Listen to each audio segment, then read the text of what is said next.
We're talking about the NFL, which just kicks off this Thursday, and it should be a good one, of course, with the Panthers and Broncos. Broncos actually have a quarterback, it seems, that's played well. If you look at the Minnesota Vikings, they're a team that brought in Bradford. The price might have been a little high when you think you gave up a first and second round pick, one in 2017 and 18, but nevertheless, they got a quarterback now to kind of be that bridge for Bridgewater. Now, moving on, you look at the teams that we have, the favorites going in, all that. I want to ask you guys, and I'll start with you, Andrew. Who is your team that will have the biggest impact in 2016? I think it would be the Dolphins. I know. The Miami Dolphins of all teams. The biggest impact or the biggest surprise? Probably the biggest surprise. Yeah. I think impact, I don't think we're going to see much change from the last couple of years. I think a team like maybe the Falcons are going to take another step forward.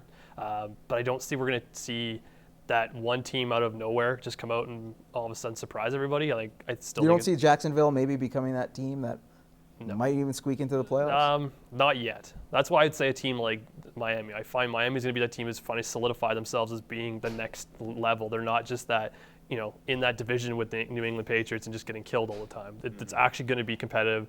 New England isn't going to run away with that division anymore. So I like what they've done, the growing they've done. I think Miami will be a surprise this year.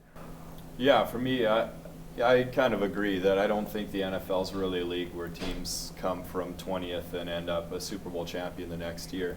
But the team that jumps out to me is Seattle. Not that they've struggled by any means, but they're a team that went to 2 straight Super Bowls and then kind of faded from the spotlight last year. They didn't have a bad year, but they had their struggles. I see they pretty much have the same pieces they've had in the past. They've got the same coaching in Pete Carroll. I guess it raises some question marks if they are fading. Maybe Carroll's message is starting to wear off on those same guys, but who knows? That's a team I look at with the success they had, the core they have.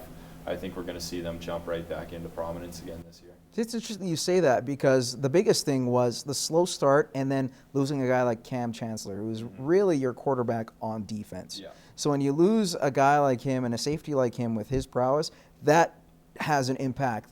And you saw him when he came back, how valuable he was, Sure. and how that team went. I think they're still the cream of the crop. I feel Arizona, you talk about a team that's going to take the next step. I think Arizona is going to be that team that does take that next step and will go to the Super Bowl. They're always right there. They have been. And yeah, Carson Palmer, all he has to do is stay healthy. Anytime he's been healthy, the teams he's played on have been successful or have done well. Even in Oakland, they've done well in a short time there. I think Arizona might be that team that will have that big impact where they go in and they will actually start making heads roll, and I think they'll win the Super Bowl. That is a big if, though, in Palmer. That's a 36 year old guy that's had some pretty significant injuries. That's He's scary. The last couple of years, but I guess that's anyone in the league. You're always one hit away from being done. But, Well, ask the Dallas Cowboys. Yeah, the weapons around. Well, he was done 2 years ago. But nonetheless. Refer to Tony Romo. Okay, talk about a guy who was done all of last year and is now starting to make his way on the mend, finally made his return on the ice for Canada's first day of training camp for the World Cup of Hockey team, and that's Carey Price, a guy who was billed as the number one, as he should be, considering if you look at what he's done over the last few years. He goes in as, I don't know if he's one of the question marks, but he does go in with a lot of worries behind him, like how good is he? Is he going to show a little bit of rust? And then on top of that, you look at the line combinations. There's a lot of things that are intriguing after day one of camp. What would you say, Trevor, would be the most intriguing, I guess, prospect of Team Canada so far we've seen? Yeah, I think the forwards, there's going to be a lot of line combinations. People were a little bit surprised seeing Crosby between Marchand and Bergeron, but it doesn't matter. You've got 13 world-class forwards. You throw any one of them, centers on wings, wings on centers, they're going to be fine. I don't think you have to worry about that or the defense. And you don't have to worry about the goalies, but that's going to be interesting to watch because you look at the year that Braden Holtby had last year. There was a bit of a vacuum with Carey Price out of the league. He was that cut above the year before.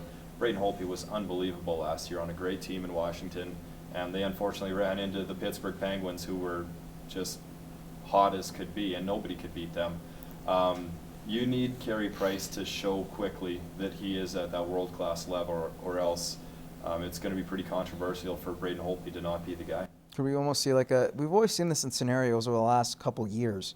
You had a guy who came in as the original starter, then all of a sudden the backup outplayed him, and then came in. You had the 0-2 series with Kerry Joseph. Then all of a sudden it was Marty Brodeur. Then after Marty Brodeur in 2010, it was Roberto Luongo who came in, saved the day. Then you look at 2010 and 2014, there was that struggle, and it turned out to be Carey Price's year. What do you think?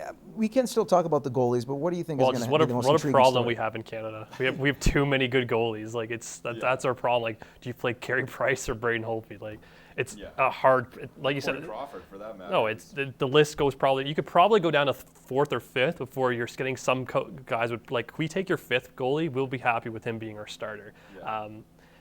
Like I said, you pick and choose. Like we're sitting here arguing about just Crosby on a good line with Marchand, and like that's where we're at in terms of.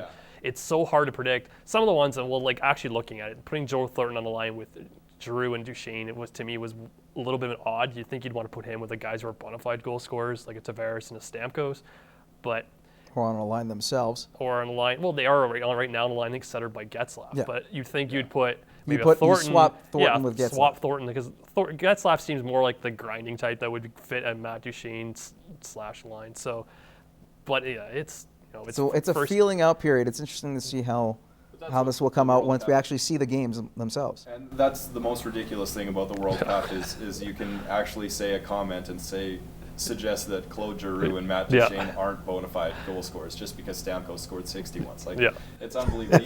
These are arguably the sixth or seventh best goal scorers. Like you have to remember the conversation you're having. Like that Duchesne guy's not that good comparative to the 13 other guys on the roster, but he's still better than 700 Canadians in the NHL or whatever there is. So. I guess that shows about all the cream of the crop that we have and the plethora of players that you could choose. It's so hard at times to figure out who's going to be at what position. Which, very quickly, I want to get to you guys. This question is, because of that and Canada's depth, does Canada become the automatic favorite to win the World Cup of Hockey, considering you look at all the guys who've kind of checked out for Sweden, same thing with the Czech Republic, injuries along the way?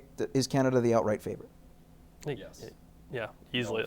I think they enter every world tournament, doesn't matter what it is, as the favorite in hockey. You got to be. It's the whole. Or heavy favorite. It's the Ric Flair thing again. Not a favorite, but heavy favorite. Honestly, like I think if I was looking at putting a bet on this and you could pick Canada or the field, I'd take Canada. Like, you could take the other, 8 teams in the tournament? Yeah. I would not pick the other 7, any one of them, over Canada. You? No, same thing. It's Ric Flair. You got to beat the man to be the man. So. All right, guys, we're going to leave it on a Ric Flair quote. Take a time out and return with Over Under coming up next.